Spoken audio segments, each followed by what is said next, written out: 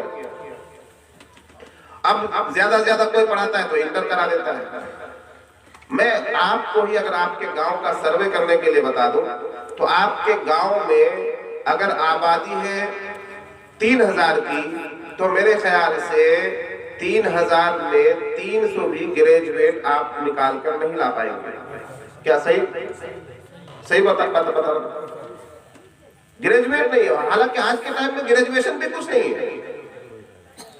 مطلب دنیاوی تعلیم کا یہ حال ہے کہ آدمی اپنے بچے کو 10ویں تک اگر پڑھا دے تو سوچتا ہے بہت بڑا ہم نے اس کو سرمخہ بنا دیا. میرے دوستو آج زمانہ 10ویں انٹر گریجویشن کا نہیں ہے.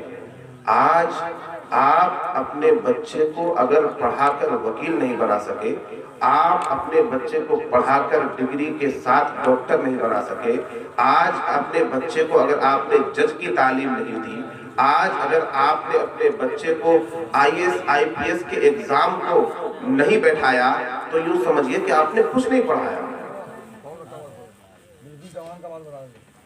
اور میں آپ کو بتاؤں کہ یہ ساری تعلیم بہت آسان ہے.